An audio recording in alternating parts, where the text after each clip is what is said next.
She was blamed for a lie. The powerful gentleman insisted on an apology. She refused. The door of the manager's office swung open with a force that made the glass panels shake. Claire Bennett stood in the middle of the small room, her hands pressed together in front of her, trying to keep them from trembling. Across from her, seated in the leather chair usually reserved for guests, was a man whose name alone could silence an entire hotel staff. Edward Whitfield. He did not raise his voice. He did not need to. His stillness carried more weight than shouting ever could. "I want to hear it from her own mouth," he said, looking past Claire toward the hotel's general manager, who stood near the door like a man caught between two fires. "I want her to admit what she did." Claire felt her stomach tighten. She had worked at the Grand Larkspur Hotel for almost 4 years. In that time, she had never once been called into this office for anything other than praise. She had been the one who trained new staff, who calmed down furious guests, who stayed late without complaint when the hotel was short-staffed during the holidays. Now she stood accused of something she had not done, and the accusation was being treated as though it were already fact. "Mr. Whitfield," she said, keeping her voice steady even though her heart was pounding, "I did not take anything from your suite. I have never even been inside your suite without another staff member present. You can check the schedule yourself."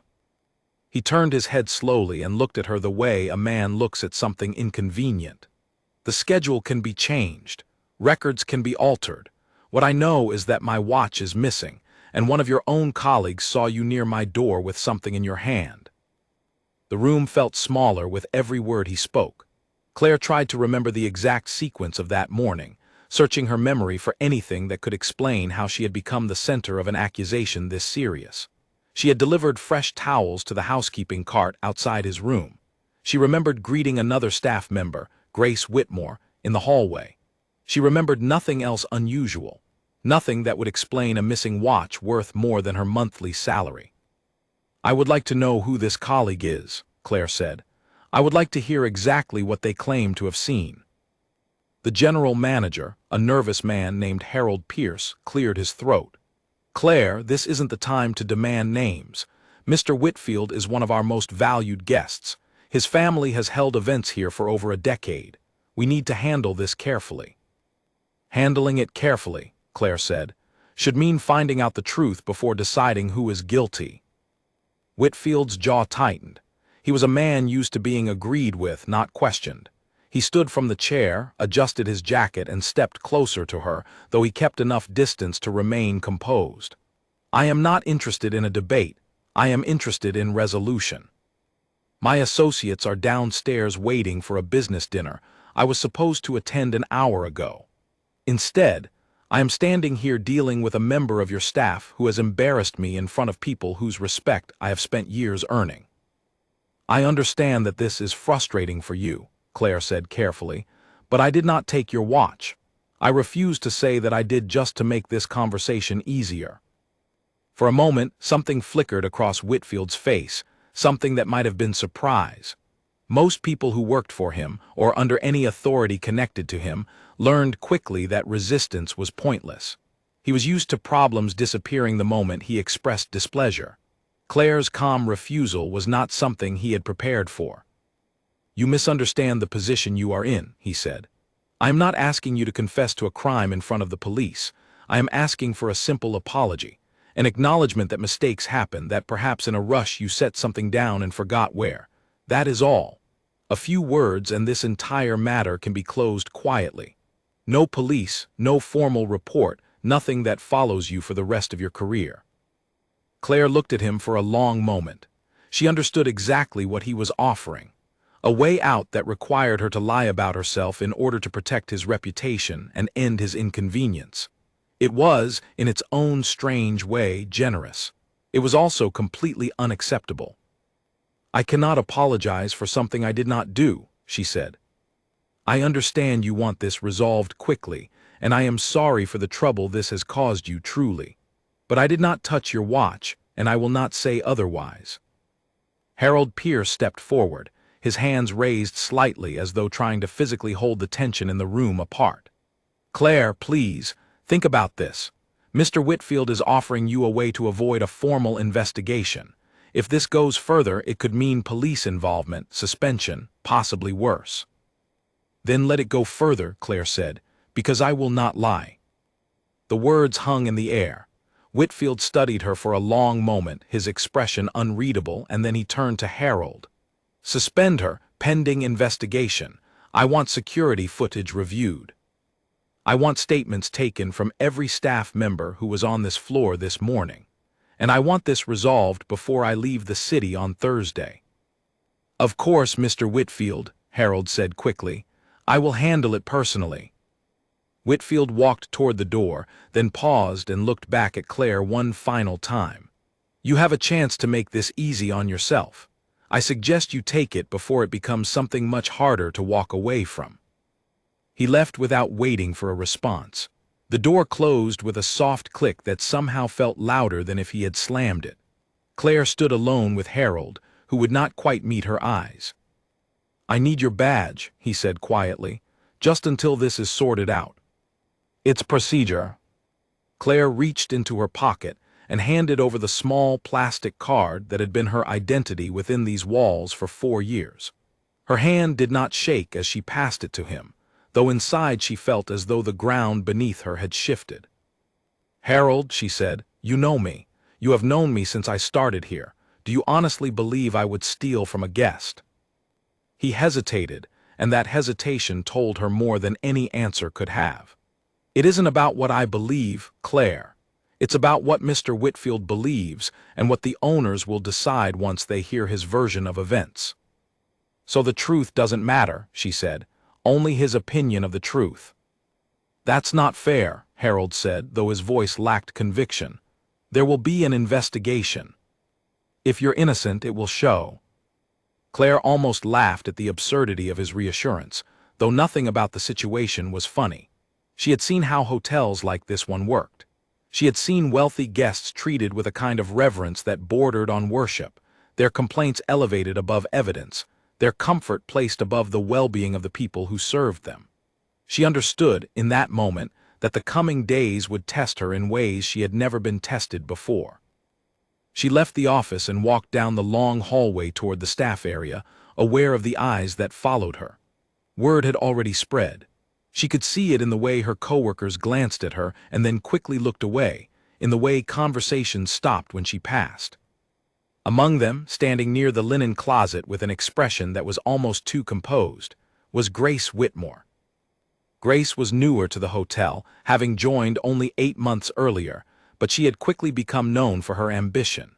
She wanted the assistant manager position that Claire currently held, and she had made no secret of her frustration when Claire had been chosen over her for a recent promotion review. Claire had never thought much of it before. Workplace competition was normal. But now, standing in the hallway with the weight of an accusation pressing down on her, she found herself looking at Grace with new suspicion. I heard what happened, Grace said, her voice carrying a note of sympathy that did not quite reach her eyes. That's terrible. I hope it gets sorted out quickly. Did you tell Mr. Whitfield you saw me near his door with something in my hand? Claire asked directly. Grace blinked, clearly caught off guard by the bluntness of the question. I only told him what I remembered. I saw you in the hallway that morning. I didn't say I saw you take anything. But that's not what he told me, Claire said. He said a colleague saw me with something in my hand near his door. I don't know what he told you, Grace said, folding her arms. I only know what I said, and I said I saw you in the hallway, that's all. There was something in the way Grace spoke, a carefulness to her words that felt rehearsed rather than natural. Claire wanted to press further, to demand a clearer account, but she reminded herself that anger would not help her now. She needed to think clearly, to remember every detail of that morning, to prepare herself for whatever investigation was coming. She gathered her things from her locker in silence, aware of the whispers that followed her every movement. By the time she stepped outside into the afternoon light, the hotel behind her felt like a fortress that had just closed its gates against her. She stood on the sidewalk for a long moment, breathing in the cool air, trying to steady the storm of thoughts running through her mind. 4 years of dedication, undone in a single afternoon by a man who had decided her guilt, before any evidence had been examined. She thought of her mother, who had been so proud when Claire earned her position at the Grand Larkspur. She thought of the rent due at the end of the month, the savings she had been building slowly and carefully.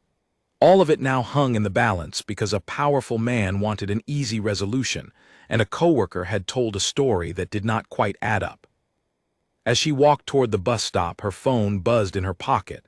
She glanced at the screen and saw a message from an unknown number. It read simply, "You should have just said sorry. Now it's going to get worse." Claire stared at the message for a long moment, her pulse quickening. She had not given her number to Whitfield, and she doubted he would bother sending a message himself even if he had it. That left only one likely source, someone within the hotel who wanted her to feel afraid, who wanted her to give up before the truth had a chance to come out. She slipped her phone back into her pocket and continued walking, her jaw set with a determination that surprised even herself. Whatever was coming, whatever pressure they intended to apply, she would not bend. She had done nothing wrong, and she refused to let fear convince her to say otherwise. The bus arrived, and she stepped on board, staring out the window as the hotel disappeared behind her, unaware that the real fight had only just begun. Claire did not sleep that night. She lay in bed staring at the ceiling of her small apartment, replaying every second of the morning shift over and over in her mind, searching for some detail she might have missed, some clue that would explain how a missing watch had turned into an accusation against her. By the time the sun rose, she had made a decision. She would not wait passively for the investigation to unfold around her. She would try to understand exactly what had happened that morning, piece by piece, before anyone else could shape the story for her. She thought back to the moment she had walked past Edward Whitfield's suite. It had been just after 9 in the morning. She remembered the housekeeping cart parked outside room 411, and she remembered handing fresh towels to a housekeeper named Diane Foss, who had been struggling to keep up with the morning's checkout rush. Claire had lingered only a few seconds, just long enough to ask Diane if she needed help with any other rooms on that floor. Then she had continued down the hallway to check on a delivery at the front desk. At no point had she entered Whitfield's suite. At no point had she touched anything belonging to him. The only person she recalled seeing near his door afterward was Grace, who had been carrying a stack of folded linens toward the supply closet at the end of the hall. Claire tried to remember if Grace had seemed nervous or unusual in any way, but nothing stood out. It had been an ordinary morning, indistinguishable from 100 others, right up until the moment everything changed. 2 days passed before Claire received a call asking her to come into the hotel for a formal interview as part of the investigation. She arrived early, dressed neatly despite her suspension, determined to present herself as someone with nothing to hide. Harold Pierce met her in the lobby, his expression tired, as though the last 2 days had worn on him as much as they had on her. "The owners have brought in an outside investigator," he told her as they walked toward a small conference room at the back of the hotel. "Someone independent, not connected to hotel management. Mr. Whitfield insisted on it, actually. He wants this handled properly, or so he says." Claire found that hard to believe given his behavior in the manager's office days earlier, but she said nothing, choosing instead to save her energy for the interview ahead. Inside the conference room sat a woman in her 40s named Patricia Delgado, who introduced herself as a licensed investigator hired to review the incident. She had a calm, professional manner that Claire found reassuring after days of feeling like the entire hotel had already decided her fate. "I want to be clear from the start," Patricia said, opening a folder in front of her. "My job is not to assume guilt or innocence. My job is to gather facts and present an accurate account of what happened. I would appreciate your full cooperation." "You have it," Claire said. "I want the truth to come out as much as anyone." Patricia asked her to walk through the morning in detail, and Claire did so, describing her movements minute by minute as best she could remember. She mentioned Diane Foss, the housekeeper, and Grace Whitmore, the colleague who claimed to have seen her near the suite. Patricia wrote everything down without reacting, her expression neutral throughout. "Ms. Whitmore gave a statement claiming she saw you standing directly outside room 411 with what she described as a small object in your hand. Patricia said, reading from a page in her folder. She said you appeared to place the object into your apron pocket before walking away quickly. Claire felt a chill run through her. That never happened. I was not standing outside his door. I was speaking with Diane by the housekeeping cart, which was several doors down. I never had anything in my hand except the towels I was delivering to Diane. Has Diane Foss been interviewed yet? Claire asked. She has, Patricia said. Her account differs somewhat from Ms. Whitmore's. She confirms you delivered towels to her near the cart, but she says she did not see you near room 411 specifically, and she did not notice anything unusual about your behavior. Claire felt a small flicker of hope. At least one witness supported her version of events, even if it did not directly disprove Grace's claim. Has the security footage from that hallway been reviewed? She asked. Patricia's expression shifted slightly, something that might have been frustration crossing her face before she composed herself again. That has been a complication. The camera covering that section of the hallway experienced a malfunction that morning. The footage from roughly 8:45 to 10:15 is corrupted and cannot be recovered. Our technical team is looking into the cause, but as of now, we do not have visual evidence from the time in question. Claire's stomach dropped. Of all the outcomes she had imagined, this one had not occurred to her. She had assumed that once someone reviewed the security footage, the truth would become obvious immediately. Without it, the investigation would rely entirely on witness statements, and witness statements could be shaped, exaggerated, or simply mistaken. That seems like a significant coincidence, Claire said carefully. The exact hour when I am accused of taking something is the exact hour the footage disappears. I understand your concern, Patricia said. I have flagged the malfunction for further review. It is possible it is simply a technical failure. It is also possible it is not. I intend to look into it further, but I want to manage your expectations. Without the footage, this investigation becomes considerably more difficult. The interview continued for nearly 2 hours. Patricia asked about Claire's relationship with Grace, about any conflicts or tension between them, about Claire's financial situation, a question that made her bristle even though she understood why it needed to be asked. She answered honestly about the recent promotion review, about how Grace had expressed disappointment when Claire was chosen for the assistant manager position instead of her, though Claire was careful not to accuse Grace of anything she could not prove. I don't want to make assumptions, Claire said toward the end of the interview. I don't know for certain why Grace said what she said. Maybe she genuinely believes she saw something. Maybe there is another explanation entirely. All I know is that what she described did not happen, at least not with me. Patricia nodded, closing her folder. I appreciate your honesty, Claire. I will continue gathering information. I have requested interviews with several other staff members who were on that floor that morning, and I intend to speak with Mr. Whitfield again as well, to clarify the exact circumstances under which he noticed the watch missing. As Claire left the conference room, she passed by the front desk where a small cluster of employees stood talking quietly.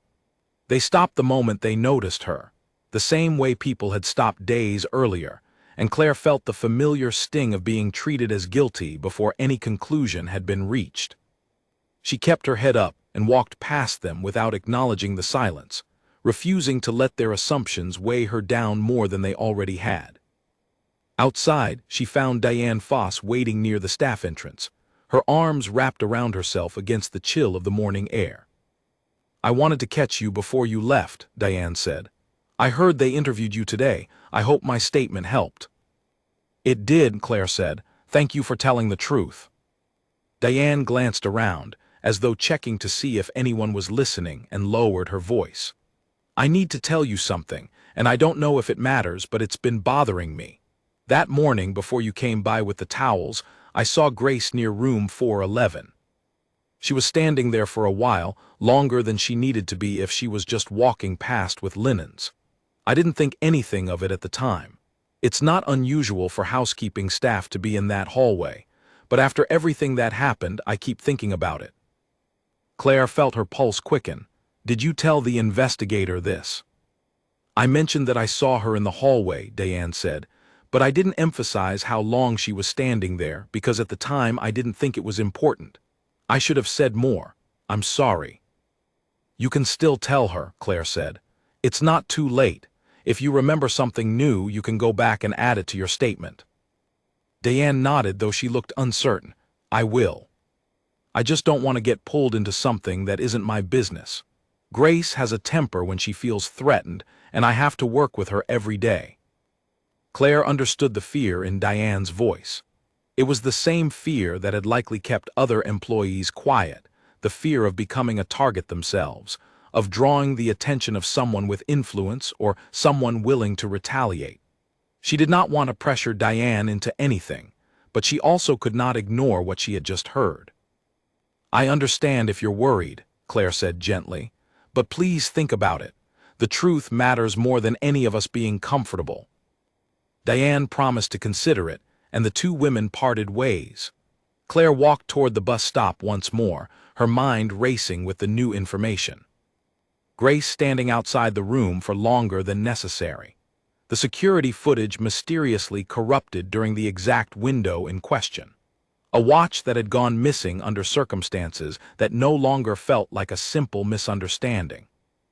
That evening, Claire sat at her kitchen table with a notebook, writing down everything she knew, every detail, every inconsistency, every name. She was determined to build her own record of events, independent of whatever conclusions the hotel's investigation might reach. If Patricia Delgado's inquiry failed to uncover the truth, Claire wanted to be prepared to pursue it herself. Her phone buzzed again that night, another message from the same unknown number as before. This one read, "Some people don't know when to stop digging. You should stop before someone gets hurt." Claire stared at the message for a long time, her hands cold despite the warmth of her apartment. She did not know who was sending these messages, whether it was Grace, someone working with her, or someone else entirely connected to the situation. What she did know was that someone wanted her to be afraid enough to walk away, and the more frightened they seemed to want her to be, the more certain she became that there was something worth uncovering. She closed her notebook, turned off the light, and lay awake once more, but this time her fear had shifted into something sharper, something closer to resolve. She was not going to walk away. She was not going to apologize for a lie. And whoever was sending those messages was about to learn that Claire Bennett did not scare easily. By the end of the week, news of the accusation had spread far beyond the walls of the Grand Larkspur Hotel. Claire first noticed it when her cousin sent her a link to a social media post, one written by an account claiming to belong to a friend of Edward Whitfield. The post described, in vague but pointed terms, how a hotel employee had stolen from a respected businessman and was now refusing to take responsibility. It did not name Claire directly, but enough details matched that anyone familiar with the situation would know exactly who was being discussed. The comments beneath the post were harsh. Strangers who knew nothing about her called her dishonest, entitled, ungrateful for the opportunity she had been given at a prestigious hotel. Some defended her, pointing out that nothing had actually been proven, but their voices were quickly drowned out by those eager to condemn her without evidence. Claire read through the comments once, then closed the app and did not open it again for the rest of the day. She had not expected the situation to escalate this quickly, or this publicly. She wondered whether Whitfield himself had encouraged the post, or whether it had simply been the result of gossip spreading among his social circle, exaggerated with each retelling. Either way, the damage was already spreading beyond her control, and she felt a growing sense of helplessness that she fought hard to suppress. Harold Pierce called her later that afternoon, his voice tight with barely contained anxiety. "Claire, the owners want to meet with you tomorrow morning. Mr. Whitfield has requested to be present as well." "Why would he need to be there?" Claire asked. "The investigation is still ongoing. Nothing has been decided yet." "He says he wants closure," Harold replied. "He says the longer this drags on, the worse it looks for everyone involved, including the hotel's reputation. He's suggesting that a public apology from you, even a brief one, would allow everyone to move forward without further complications." I already told him I would not apologize for something I did not do, Claire said, her patience thinning. Has anything changed with the investigation that would justify asking me to confess to a lie? Harold hesitated. The investigation hasn't concluded, but Claire, you have to understand the position we're in. Mr. Whitfield's family has significant financial ties to this hotel chain. If he decides to pull his business and encourage others to do the same, it could affect dozens of jobs, not just yours. The owners are under pressure to resolve this quickly in a way that keeps him satisfied. Claire felt something harden inside her. So the plan is to sacrifice the truth to protect profits. That's not how they would put it, Harold said, though his tone suggested he understood her point. They would say they're trying to find a resolution that works for everyone. There is no resolution that works for everyone if it requires me to lie, Claire said firmly. I will attend the meeting tomorrow, but I will not apologize. She hung up the phone and sat in silence for a long moment, gathering her thoughts. She thought about calling her mother, who had always been her source of strength during difficult times, but she decided against it. Her mother would worry, and there was nothing she could do from so far away except add to the weight Claire already carried. Instead, Claire called an old friend from university, a young lawyer named Oliver Hastings, who had recently begun working at a small firm specializing in employment law. This sounds serious, Oliver said after Claire had explained the situation in detail. First of all, you did the right thing by refusing to apologize. An apology, even an informal one, could be used against you later, especially if this ever becomes a legal matter. It could be interpreted as an admission of guilt. That's what I was afraid of, Claire said. But I'm worried about tomorrow. If they pressure me hard enough in front of everyone, I don't know if I'll be able to hold my ground. You don't have to say anything you don't want to say, Oliver told her. You can simply state that you maintain your position, that you did not take anything, and that you are waiting for the investigation to conclude before making any further statements. You are under no legal obligation to apologize for something you insist did not happen. Can they fire me for refusing? Claire asked. Oliver was quiet for a moment. It depends on the terms of your employment and the specific policies of the hotel. If they terminate you without sufficient evidence, and it can be shown that the termination was based solely on an unproven accusation, you may have grounds for a wrongful termination claim.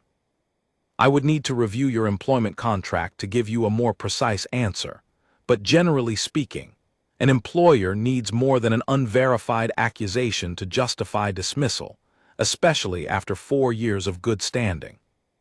The conversation gave Claire a small measure of comfort, though it did little to ease the anxiety she felt about the meeting ahead.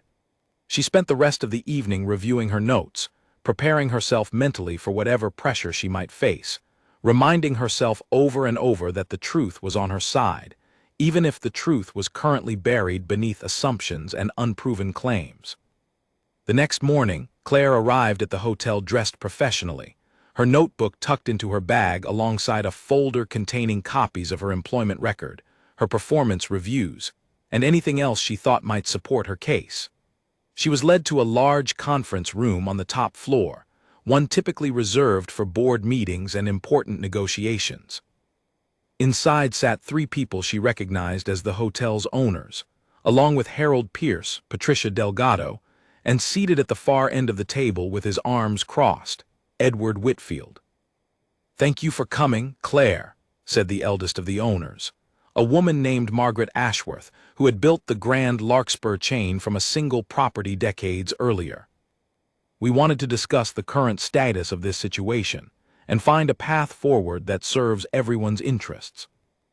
"I appreciate the opportunity to speak," Claire said, taking the empty seat across from Whitfield. "I want to be clear from the start that I have not changed my position. I did not take anything from Mr. Whitfield's suite, and I will not say otherwise, regardless of the pressure involved." Whitfield's expression tightened, but he said nothing, allowing Margaret to continue. "Patricia, could you share the current status of the investigation?" Margaret asked, turning to the investigator. Patricia opened her folder and spoke in a measured, professional tone. The investigation remains incomplete. I have interviewed all relevant staff members. Diane Foss, who was working near the location in question that morning, has provided a statement that does not corroborate the claim that Claire was seen near room 411 with an object in her possession. Additionally, I have raised concerns about the security footage from that hallway, which experienced a technical malfunction during the relevant time period. I have requested a full technical review to determine the cause of this malfunction, and I believe that review should be completed before any final conclusions are drawn. Whitfield leaned forward slightly. With respect, Ms. Delgado, I understand the need for thoroughness, but this has already taken far longer than it should have. I have a watch worth a considerable sum that is missing, and the only account placing anyone near my suite during the relevant time points to this young woman.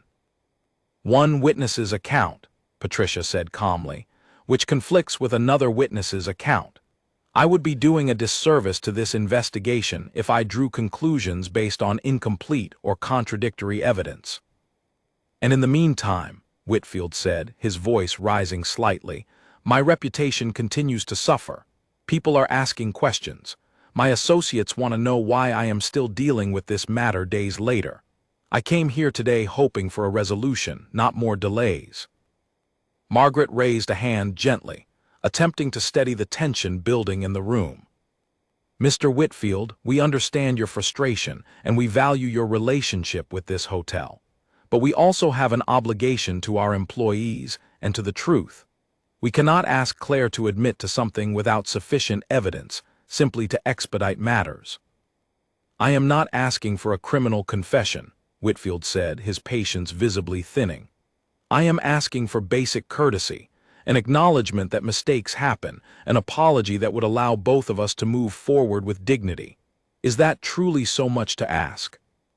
Claire looked directly at him, steadying her voice before she spoke. Mr. Whitfield, I understand that this situation has been frustrating and embarrassing for you. I genuinely sympathize with the stress of losing something valuable. But what you are asking me to do is lie publicly about my own character in order to make your discomfort go away. I cannot do that, not because I am stubborn, but because it would be dishonest and because it would follow me for the rest of my career. For a long moment, the room was silent. Whitfield studied her with an expression that was difficult to read, somewhere between irritation and something that might have been grudging respect, though he did not show it openly. You realize, he said finally, that continued refusal only makes this look worse for you. People will assume that an innocent person would simply clear the air quickly.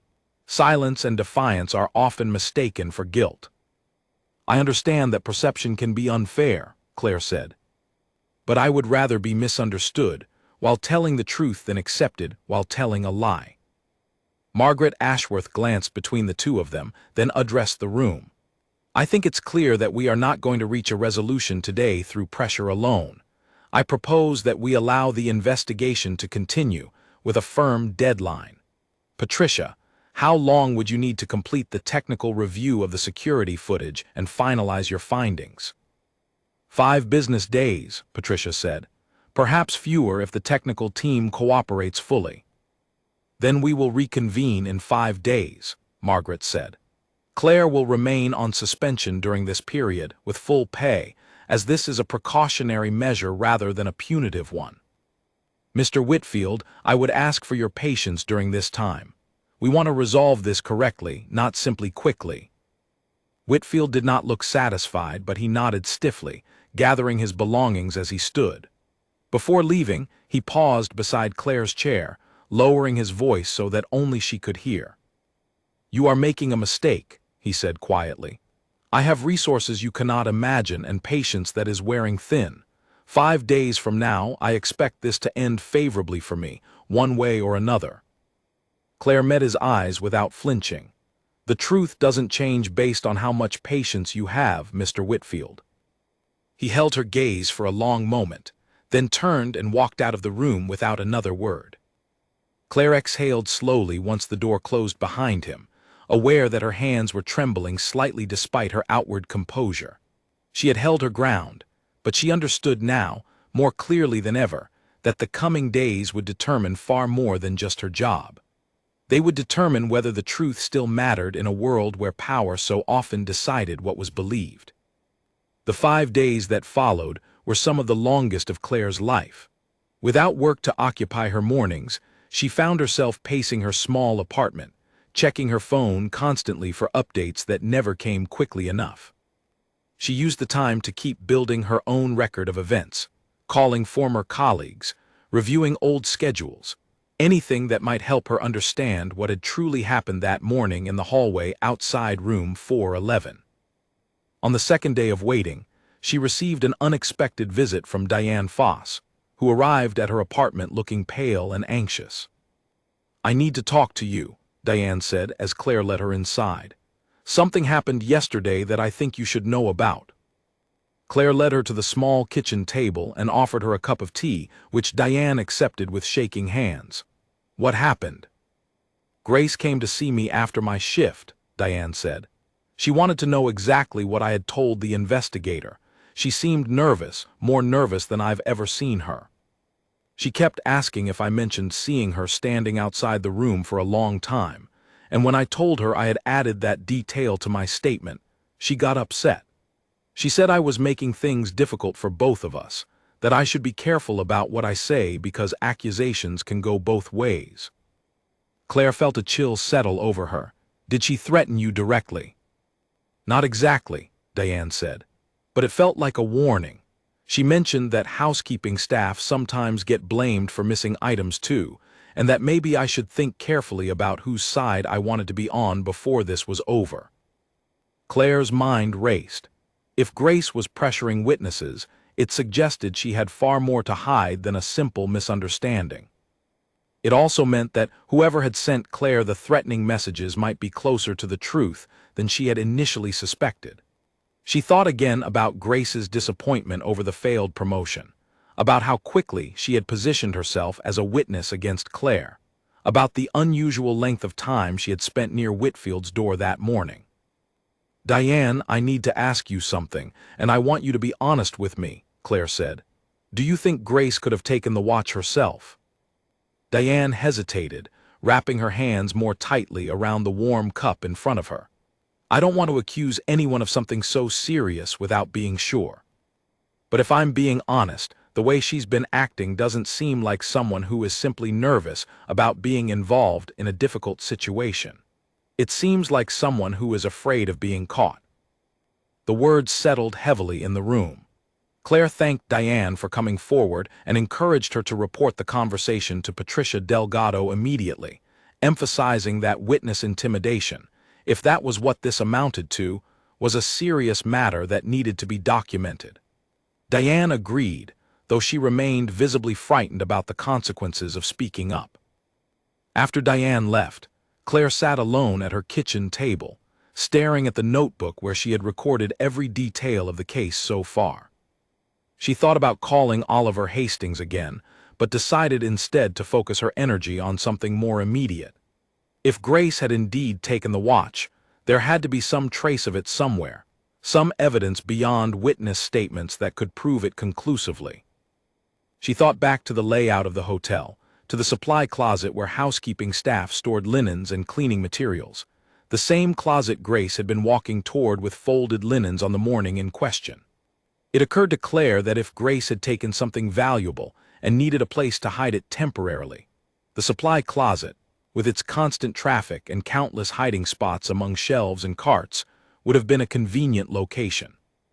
She was not permitted to enter the hotel during her suspension, which meant she could not investigate the closet herself. But she could ask someone to look, someone she trusted.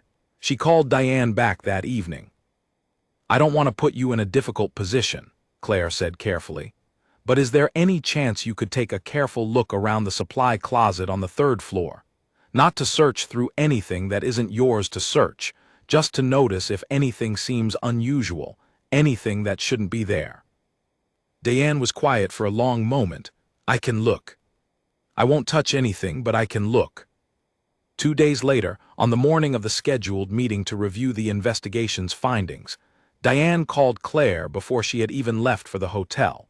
her voice trembling with excitement and nerves. "I found something," Diane said. "Tucked behind a stack of extra pillowcases on the top shelf, there's a small velvet pouch. I didn't open it, I didn't touch it more than I had to in order to see it was there, but it looks exactly like the kind of pouch someone would use to store jewelry or a watch. I already told Patricia. She's sending someone to collect it properly with gloves so it doesn't get compromised."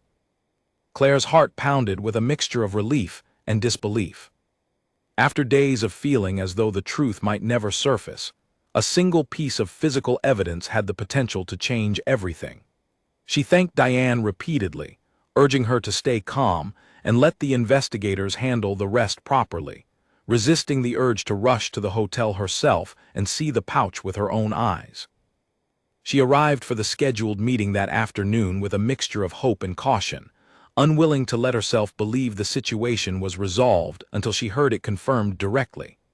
The same group gathered in the conference room as before: Margaret Ashworth, Harold Pierce, Patricia Delgado, and Edward Whitfield, who sat with his arms crossed, his expression tense and expectant. "I have significant updates to share," Patricia began, opening her folder. "First, regarding the security footage. Our technical team completed a thorough review and determined that the malfunction during the relevant time window was not accidental. The footage was deliberately corrupted using an external device connected to the system's access panel located near the housekeeping supply closet on the 3rd floor. Access to that panel requires a staff keycard." The room fell silent. Whitfield leaned forward. "Whose keycard was used?" "The system logs show that Grace Whitmore's keycard was used to access the panel at approximately 8:30 that morning, roughly 15 minutes before the footage begins to show interference," Patricia said. "This does not, on its own, prove she is responsible for tampering with the camera system, but it is a significant point of concern that we are investigating further." Whitfield's expression shifted, the certainty that had defined his posture throughout the previous meetings beginning to waver. "And the watch?" Patricia continued, her voice steady and professional. "Late yesterday, a small velvet pouch was discovered in the 3rd floor supply closet, hidden among linens on a high shelf. The pouch has been collected and is currently being examined for fingerprints and other identifying evidence. I am not yet able to confirm its exact contents, as proper forensic procedures must be followed, but preliminary observation suggests it may contain a watch matching the description you provided." Whitfield sat back slowly, his hand rising to rub his forehead, the confidence that had carried him through the earlier confrontations noticeably absent. "You're telling me that the evidence points toward Grace Whitmore, not Claire Bennett?" "I am telling you that the evidence currently available raises serious questions about Ms. Whitmore's involvement, including possible tampering with hotel security systems and possible knowledge of the missing item's location," Patricia said carefully. "I want to stress that a final determination has not yet been made, and Ms. Whitmore has not yet had the opportunity to respond to these findings. But given what we now know, I believe it would be premature and unjust to continue treating Claire Bennett as the primary suspect." Claire sat quietly, her hands folded in her lap, feeling something loosen in her chest that had been tightly wound for days. She did not celebrate, not yet. She understood that the investigation was not finished, that conclusions still needed to be confirmed through proper process. But for the first time since the accusation began, she felt the ground beneath her stabilizing. Whitfield turned to look at her, and for a long moment neither of them spoke. Whatever certainty he had carried into that first meeting, whatever conviction had allowed him to demand an apology without hesitation, seemed to be crumbling under the weight of evidence he had not expected to see. "If this is true," he said slowly, "then I owe you an apology, not the other way around." Claire did not respond immediately. She had imagined this moment many times over the past week, had wondered whether it would bring her satisfaction or simply exhaustion. Now that it was happening, she felt neither triumph nor anger, only a quiet, steady relief that the truth, despite every obstacle placed in its path, had finally begun to surface. "Let's wait for the investigation to conclude properly," she said. "I would rather this be resolved with certainty than with assumptions, in either direction." Margaret Ashworth nodded approvingly at Claire's response, and even Whitfield, for the first time since the ordeal began, seemed to regard her with something resembling genuine respect. The meeting continued for a while longer, discussing next steps, the process for confirming the pouch's contents, and the plan for interviewing Grace Whitmore formally about the new evidence against her. But for Claire, the most important shift had already occurred. The tide had turned, not through pressure or apology, but through patience, persistence, and the simple refusal to lie. The formal interview with Grace Whitmore took place 2 days later, though Claire was not present for it. She learned the details afterward, piece by piece, first from Diane, then later from Harold Pierce, who seemed almost eager to share the story once the truth had begun to unravel in Claire's favor. According to what Claire was told, Grace had denied everything at first, insisting that the pouch found in the supply closet had nothing to do with her, that anyone could have hidden it there, that her keycard being used to access the security panel proved nothing since keycards were sometimes shared informally among staff during busy shifts. Patricia Delgado, however, had come prepared. Fingerprint analysis on the velvet pouch had returned a partial match to Grace's prints, taken during her original employment onboarding process, a standard procedure at the hotel for security purposes. Faced with the physical evidence, Grace's story began to fall apart. She eventually admitted, according to what Harold relayed, that she had taken the watch during a moment when Whitfield's suite door had been left ajar by a careless housekeeping cart delivery. She claimed she had not planned it, that she had seen the watch sitting on the dresser and acted on impulse, panicking afterward and hiding it in the supply closet until she could figure out what to do. When she realized the watch had been noticed missing so quickly, she had panicked further, disabling the security camera using her access credentials and shifting attention toward Claire, someone she resented for having been chosen over her during the recent promotion review. She said she never meant for it to go this far, Harold told Claire when he called to share the update. She said she thought if enough suspicion fell on you, the investigation would end before anyone looked closely at her. Claire absorbed this information with a complicated mixture of emotions. She felt no satisfaction in Grace's downfall, no desire for revenge, only a deep sadness that jealousy and desperation had driven a colleague to cause so much harm, not only to Claire but ultimately to herself. She thought about the threatening messages she had received, the pressure placed on Diane to stay silent, the calculated effort to protect a lie at the expense of someone else's reputation and livelihood. "What happens to her now?" Claire asked. "The hotel has terminated her employment immediately," Harold said. "Given the theft and the tampering with security systems, Mr. Whitfield is deciding whether to pursue formal charges. That decision is still being made." Claire thought about that for a long moment. Despite everything Grace had done, despite the fear and uncertainty she had caused, Claire found herself hoping that whatever consequences followed would be fair, proportionate, focused on accountability rather than cruelty. She understood now, more than ever, how easily a single bad decision, followed by a series of increasingly desperate attempts to cover it up, could spiral into something far larger and more damaging than the original mistake. The next morning, Claire received a call asking her to return to the hotel for a final meeting, one intended to formally close the investigation and discuss her reinstatement. She dressed carefully, feeling a different kind of nervousness than she had during the previous meetings, a nervousness rooted not in fear, but in the strange uncertainty of not knowing exactly how this final chapter would unfold. When she arrived, she found the conference room set up differently than before, fewer people present, a lighter atmosphere despite the seriousness of the matter still being discussed. Margaret Ashworth greeted her warmly, a genuine smile replacing the guarded diplomacy of their earlier meetings. "Claire, I want to start by offering our sincere apologies," Margaret said. "You were treated unfairly during this process, subjected to suspicion and pressure that you did not deserve. We take full responsibility for allowing the investigation to be influenced by outside pressure rather than focusing purely on the facts from the beginning." "Thank you," Claire said. "I appreciate you saying that." Your position is being fully reinstated, effective immediately, with back pay for the entire period of your suspension, Margaret continued.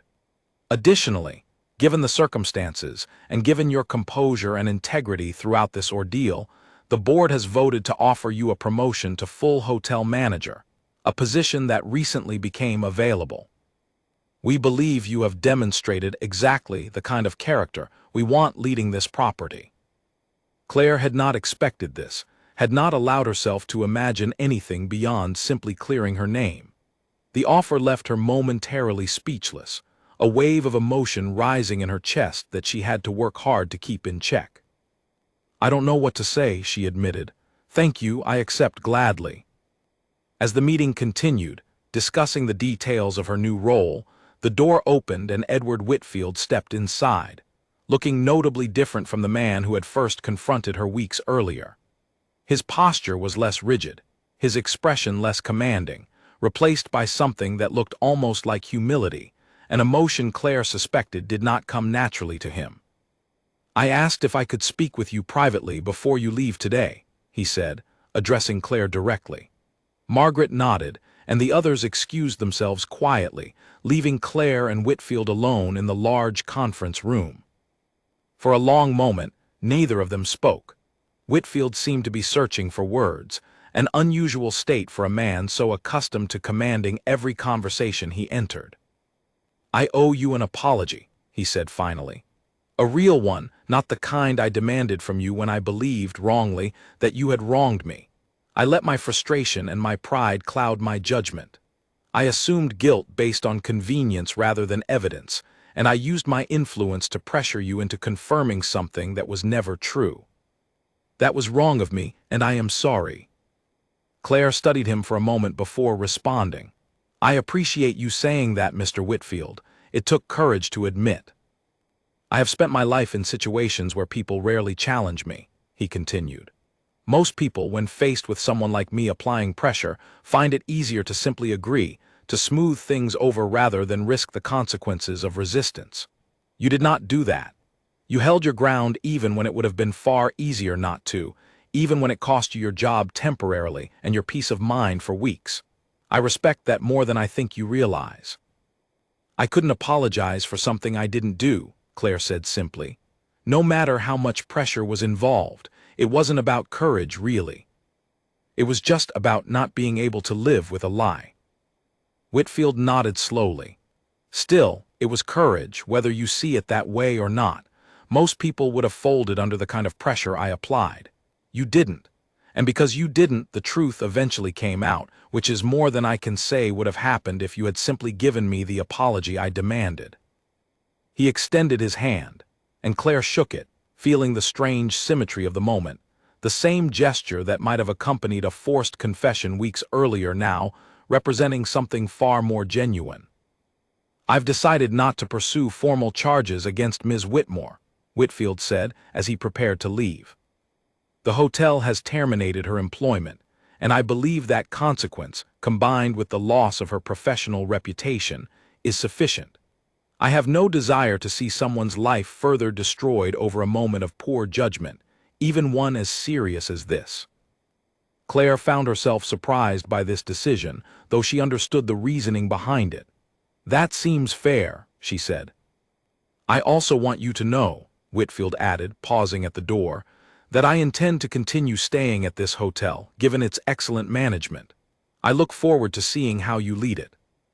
He left the room, and Claire remained standing alone for a long moment, absorbing everything that had happened over the past several weeks.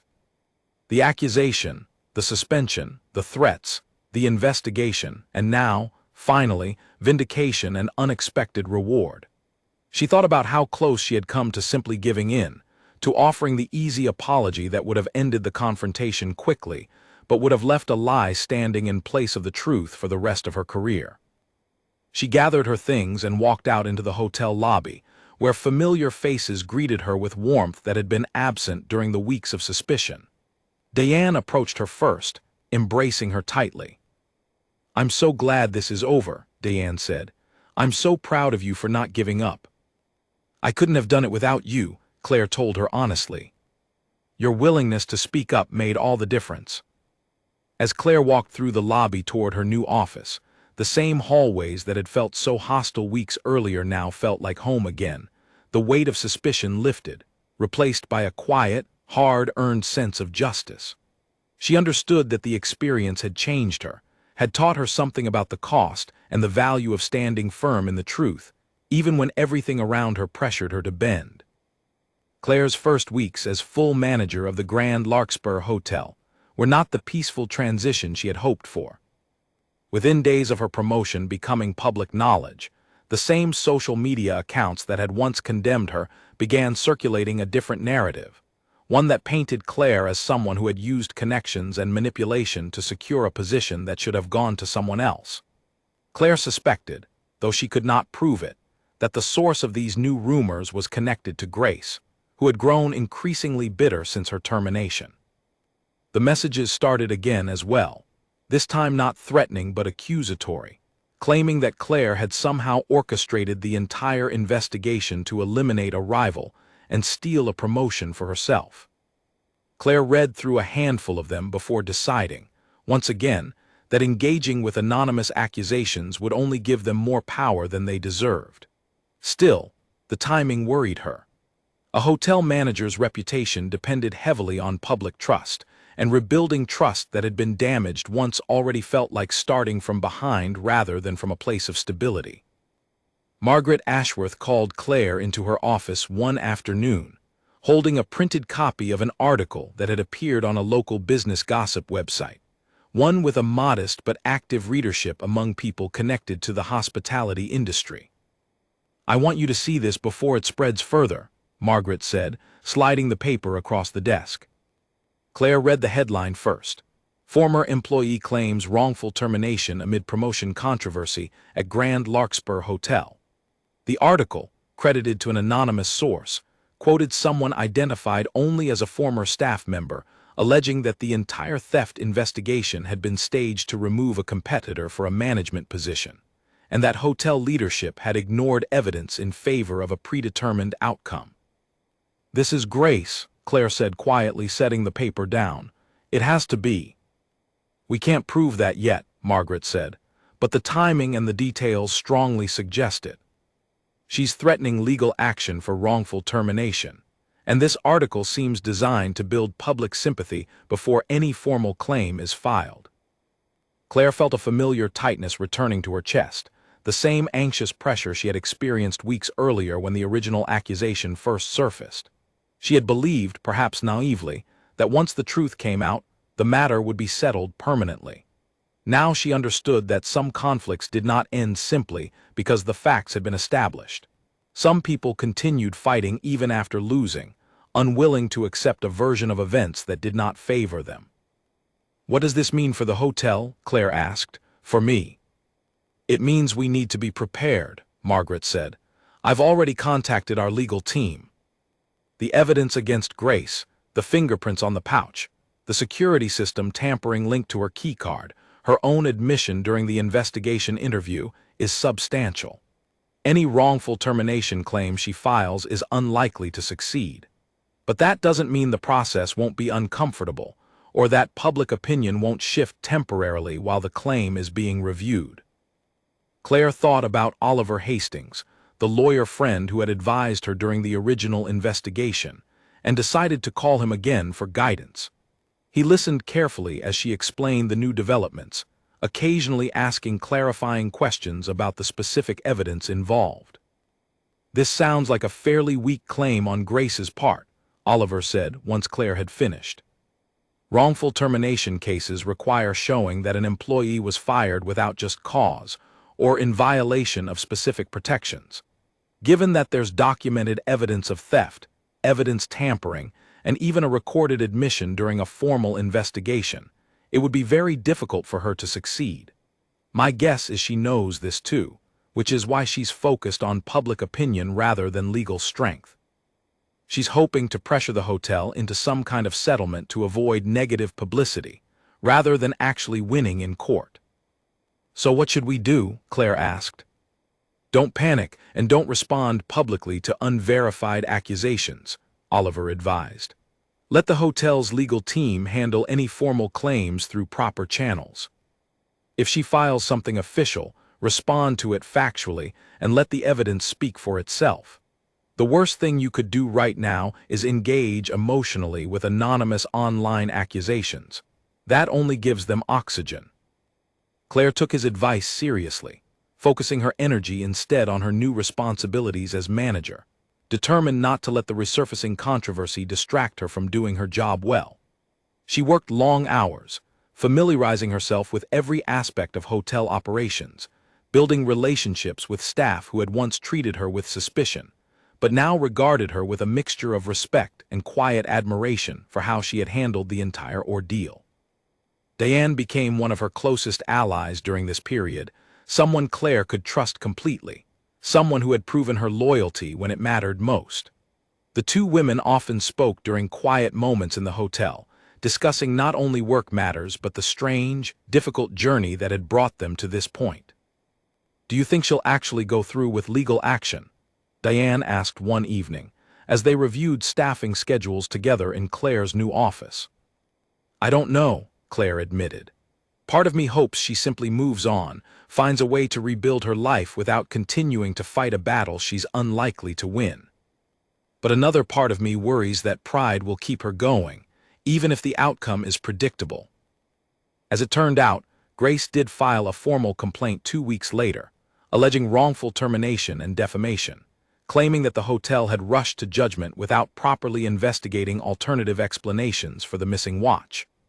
The claim was reviewed by the hotel's legal team, who responded with a detailed compilation of evidence, including forensic reports, security logs, and a signed transcript of Grace's own admission during the investigation interview.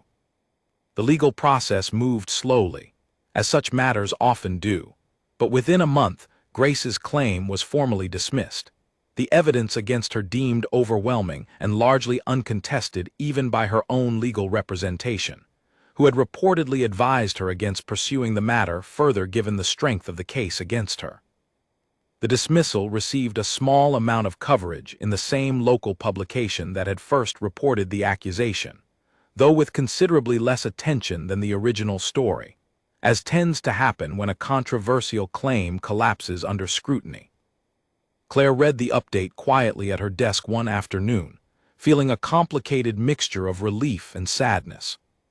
She did not celebrate Grace's legal defeat, understanding that behind the entire ordeal was a person who had made a devastating choice out of jealousy and desperation, a choice that had cost her not only her job, but potentially her future in the hospitality industry altogether. Claire hoped, in a quiet corner of her heart, that Grace would eventually find a path forward, even if that path no longer included the Grand Larkspur Hotel. With the legal matter resolved, the whispers and rumors gradually faded, replaced by the ordinary rhythm of hotel operations, guest check-ins, staff meetings, seasonal events, the countless small details that made up daily life in a place like the Grand Larkspur.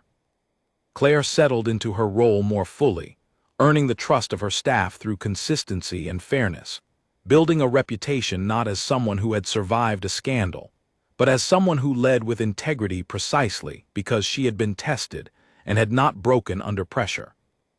Edward Whitfield continued to stay at the hotel during his business trips, and over time, a cautious but genuine mutual respect developed between him and Claire, one built on the honesty that had defined their earliest, most difficult conversations.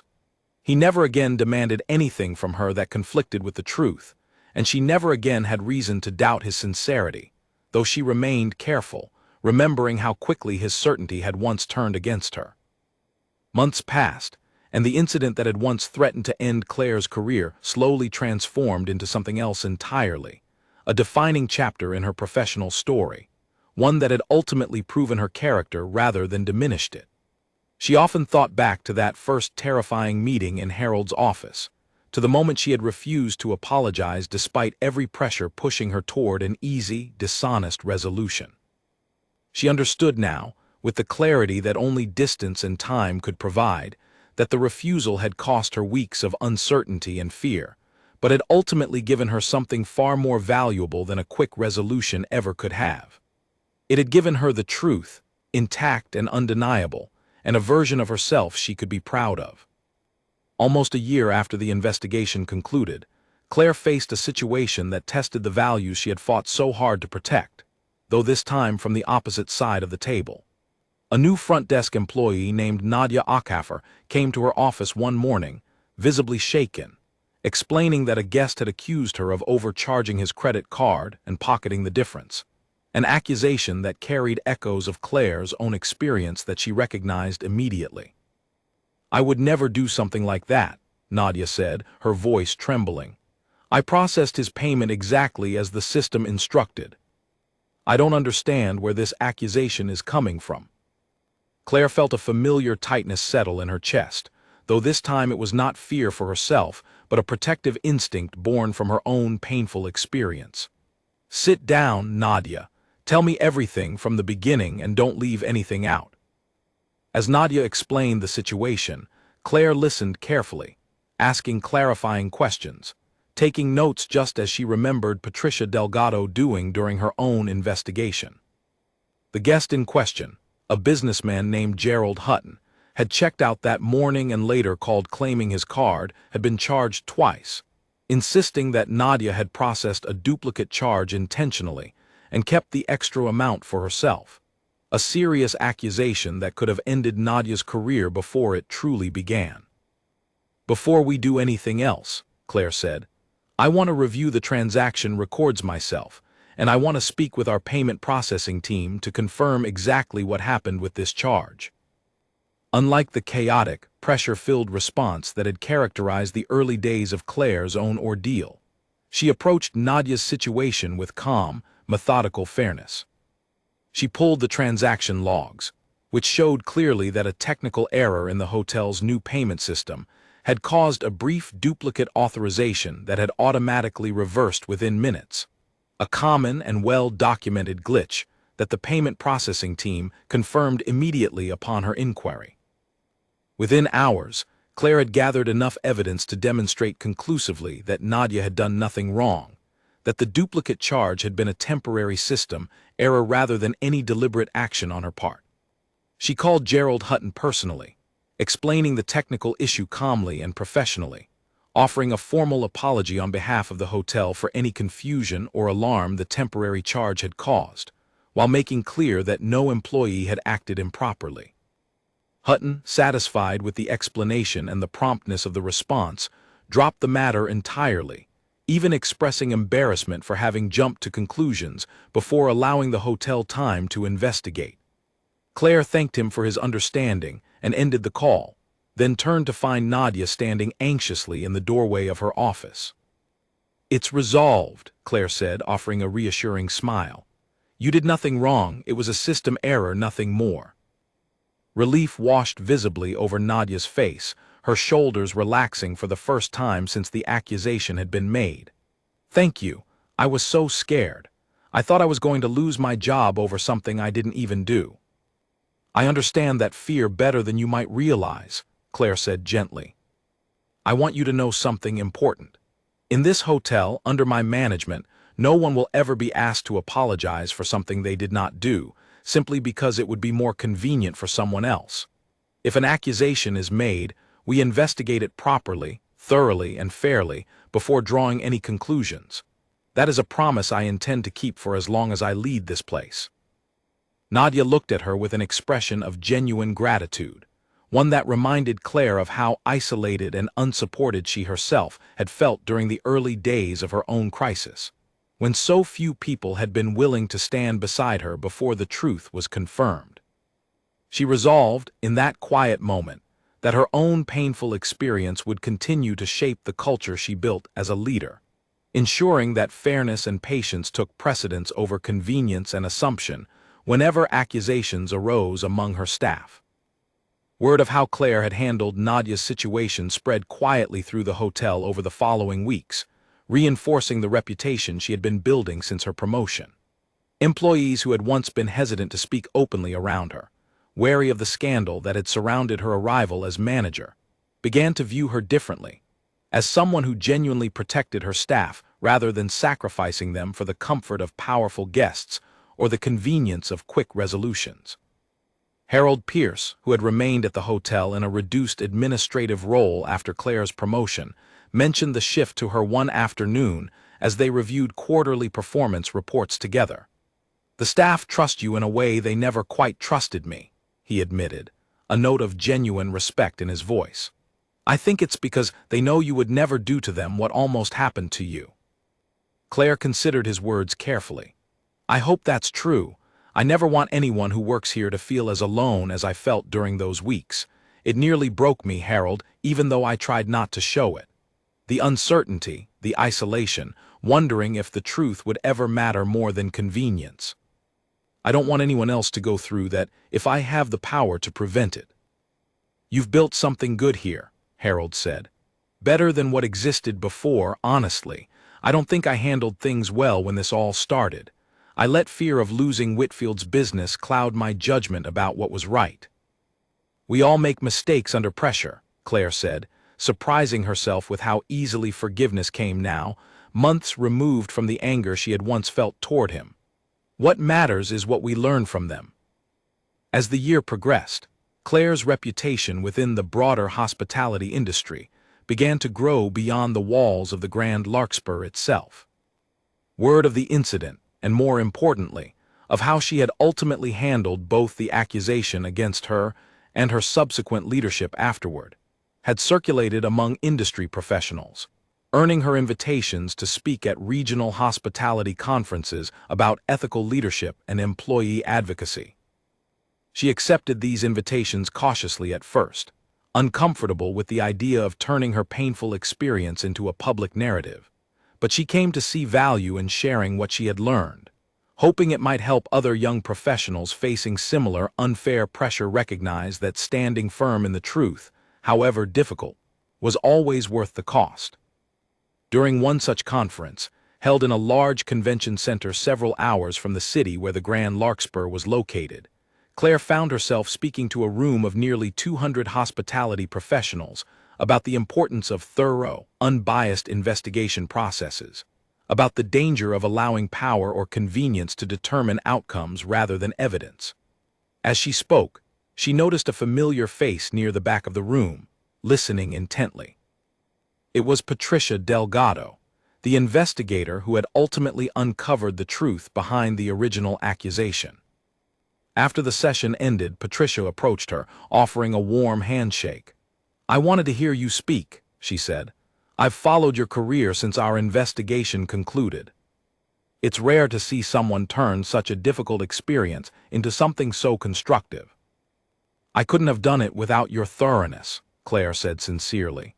"If you had rushed the investigation or accepted the easy explanation, none of this would have turned out the way it did." "You made my job easier," Patricia replied. "Most people, when pressured the way you were, eventually give in just to make the discomfort stop.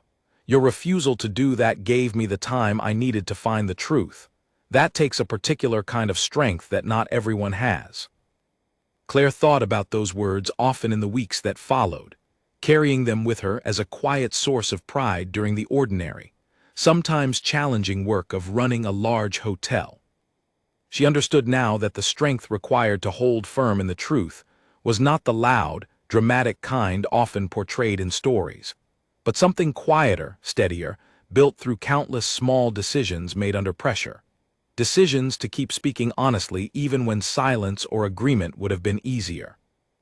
2 years after the accusation that had once threatened to end her career, Claire stood at the front of the Grand Larkspur's grand ballroom, watching as staff, industry colleagues, and hotel owners gathered for an evening honoring the property's outstanding achievements under her leadership. The hotel had recently been recognized with a prestigious regional hospitality award for excellence in guest service and workplace culture, a recognition that Margaret Ashworth insisted on celebrating with a formal event, one that Claire had initially resisted out of modesty, but eventually agreed to, understanding how much it meant to the staff who had worked so hard alongside her. The ballroom glowed with warm light, tables adorned with simple, elegant arrangements, the low hum of conversation filling the space as guests mingled before the evening's formal program began. Claire wore a deep blue dress, simple but polished, feeling a mixture of pride and quiet disbelief as she looked around at how far the hotel, and her own life, had come since that terrifying afternoon when Edward Whitfield had first demanded an apology she refused to give. Diane found her near the entrance, embracing her warmly before the event began. "Can you believe this is happening?" Diane asked, her eyes bright with genuine happiness. "After everything we went through." "I still can't quite believe it," Claire admitted. "Sometimes I think about that first day, standing in Harold's office, wondering if my career was over before I had really even built it. I never imagined it would lead here." "You earned every bit of this," Diane said firmly. "Don't ever doubt that." As the evening progressed, Margaret Ashworth took the stage to formally present the award, speaking warmly about the hotel's journey over the past 2 years, about the challenges it had faced and the growth it had achieved under Claire's leadership. She spoke, carefully but honestly, about the difficult period that had once threatened the hotel's reputation, framing it not as a scandal to be hidden, but as a defining test that had ultimately revealed the kind of integrity the hotel now stood for. Claire Bennett faced one of the most difficult professional challenges anyone in this room could imagine, Margaret said, addressing the crowd. She was falsely accused, pressured by powerful interests to admit to something she did not do, and isolated by colleagues who chose convenience over courage. And through it all, she refused to compromise the truth, even when doing so would have made her life considerably easier in the short term. That refusal, that quiet, unwavering commitment to honesty, is the foundation upon which everything this hotel has since become is built. Claire felt her eyes sting as she listened, surprised by the emotion the words stirred in her even after so much time had passed. She glanced across the room and saw familiar faces watching her with pride, Diane wiping away tears, Harold nodding solemnly, and near the back of the room, Edward Whitfield, dressed impeccably as always, watching with an expression of genuine respect that had replaced the cold suspicion of their first meeting entirely. When Margaret invited her to the stage to accept the award formally, Claire walked forward on legs that felt unexpectedly unsteady, holding the small crystal trophy in hands that trembled slightly from the weight of the moment rather than any physical burden. "I don't know if I deserve all of this credit," she began, her voice carrying clearly across the quiet ballroom.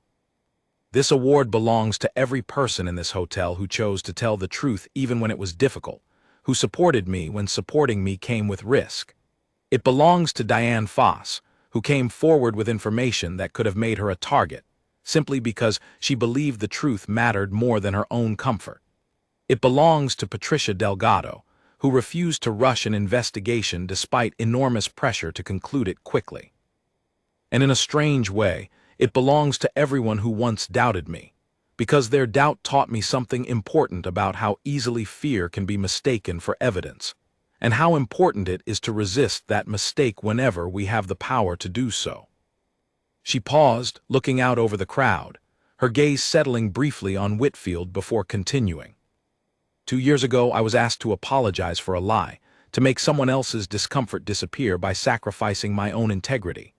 I refused, not because I was brave, but because I simply could not live with myself if I said something I knew wasn't true. That refusal cost me weeks of fear and uncertainty, but it also led me here to this room, surrounded by people who believe, as I do, that the truth is always worth protecting, no matter how much pressure is applied to bury it. The applause that followed was warm and sustained, and Claire stepped down from the stage feeling lighter than she had in years, as though a weight she had carried quietly since that first terrifying accusation had finally, fully lifted. Edward Whitfield approached her once the formal program concluded, offering a genuine smile that would have seemed impossible to imagine during their first encounter. "Congratulations," he said. "Well deserved, all of it." "Thank you for coming tonight," Claire replied. "I know it means something that you're here." "I wanted to be," he said. "You changed the way I think about a great many things, Claire. Not just about this hotel, but about how easily those of us with influence can convince ourselves that our comfort matters more than someone else's honesty. I don't think I fully understood that until I watched you refuse to bend, even when I gave you every reason to believe resistance would cost you everything. It nearly did, Claire admitted. But it didn't, Whitfield said. And I think that matters, not just for you, but for everyone who works here now, who will ever work here in the future. You set a standard that this place will carry long after either of us has moved on. Later that evening, after most of the guests had departed and the ballroom had begun to quiet, Claire stood alone near the tall windows overlooking the city lights, holding her award, reflecting on everything the past 2 years had taught her. She thought about her mother, who had flown in for the event and now sat quietly at a nearby table, watching her daughter with an expression of unmistakable pride. She thought about the frightened young woman who had once stood in Harold's office, hands trembling, refusing to speak a lie despite every pressure pushing her toward it. She understood now, with a clarity that only distance and hard-won experience could provide, that the cost of standing firm in the truth had been real, painful, and frightening at the time. But the alternative, the quiet betrayal of herself that a false apology would have represented, would have cost her something far greater in the long run, a version of herself she could never have fully respected. As she looked out over the city, the award resting steady in her hands, Claire felt, for the first time in a long while, completely and entirely at peace with everything the truth had ultimately cost, and everything it had given her in return. Years later, Claire often found herself sharing the story of that difficult period with new employees during their first week at the Grand Larkspur, not as a warning about the dangers of powerful guests, but as a lesson about the quiet strength required to protect the truth, even when doing so felt impossibly difficult. She had grown into a leader who was known throughout the region not only for her professional skill, but for the culture of honesty and fairness she had built within the walls of the hotel she now called home. The hotel itself had changed considerably during her tenure, expanding its reputation beyond the local market, attracting guests and business partnerships from across the country who had heard, in one form or another, the story of the manager who had refused to apologize for a lie even under enormous pressure from one of the hotel's most influential guests. Some guests arrived curious about the story itself, wanting to meet the woman who had become something of a quiet legend within hospitality circles. Others simply appreciated the atmosphere of trust and respect that permeated every level of the hotel's operations, an atmosphere that had grown directly from the values Claire had insisted upon since taking over as manager. Diane Foss had eventually been promoted to head of housekeeping operations, a role she filled with the same quiet integrity she had shown during the original investigation. The two women remained close, often reflecting during quieter moments on how differently their lives might have unfolded had either of them chosen silence over honesty during those frightening early days. Diane frequently told newer staff members about the courage it had taken to come forward with information that could have made her a target of retaliation, framing it not as heroism, but simply as the only choice she could live with once she understood what was at stake. Grace Whitmore, as far as Claire ever learned, left the hospitality industry entirely following her termination and the failed legal challenge that followed. Claire heard, second-hand and years later, that Grace had relocated to another city and built a quieter, less public career in an unrelated field. Claire felt no lingering anger toward her, only a distant, complicated sympathy for the choices that had led someone to sacrifice their integrity so completely in a single desperate moment. Choices that had ultimately cost them far more than whatever temporary advantage they had hoped to gain. Edward Whitfield remained a loyal guest of the Grand Larkspur for many years afterward, his visits gradually transforming from tense business obligations into something closer to genuine friendship between himself and Claire. He often credited their difficult beginning as one of the most important lessons of his professional life, a reminder that influence and certainty were not substitutes for evidence and patience, no matter how convenient they might seem in moments of frustration. He became, in his own way, an advocate for fair treatment of hospitality staff within his business circles, occasionally sharing Claire's story with colleagues as an example of why hasty judgment, however tempting, so often led to injustice. Claire's mother often told her, during visits home, how proud she was of the choice her daughter had made during those difficult weeks, not because it had led to a promotion or an award, but because it reflected the values she had tried to instill in Claire since childhood, the belief that honesty, even when costly, was always worth protecting. Claire came to understand, more fully with each passing year, that her mother had been right, that the temporary discomfort of standing firm in the truth was always, without exception, easier to live with than the permanent weight of a lie left unchallenged. Looking back on the entire experience from the comfortable distance of years, Claire recognized that the accusation which had once threatened to destroy everything she had worked for had, paradoxically, become the foundation of everything she eventually built. The fear she had felt during those early days, the isolation, the pressure to simply apologize and make the discomfort disappear, had tested her in ways she could never have anticipated, revealing a strength within herself that she might never have discovered otherwise. She often thought about the countless moments throughout that ordeal where a different choice might have been easier, where a simple, dishonest apology could have ended the confrontation quickly and quietly, sparing her weeks of uncertainty and fear. But she understood, with complete clarity, that such an apology would have cost her something she could never have reclaimed, a fundamental piece of her own integrity, sacrificed for the sake of someone else's convenience.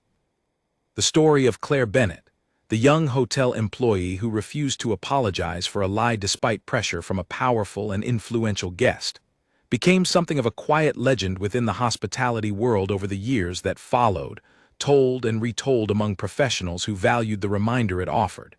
That truth, however inconvenient, however costly in the short term, remained worth protecting above all else. And for Claire herself, the lesson never faded, carried with her through every challenge that followed, a steady reminder that the hardest choices were often the ones most worth making, and that standing firm in honesty, even when the world seemed determined to reward convenient lies instead, was a choice that would always, eventually, prove itself worthwhile.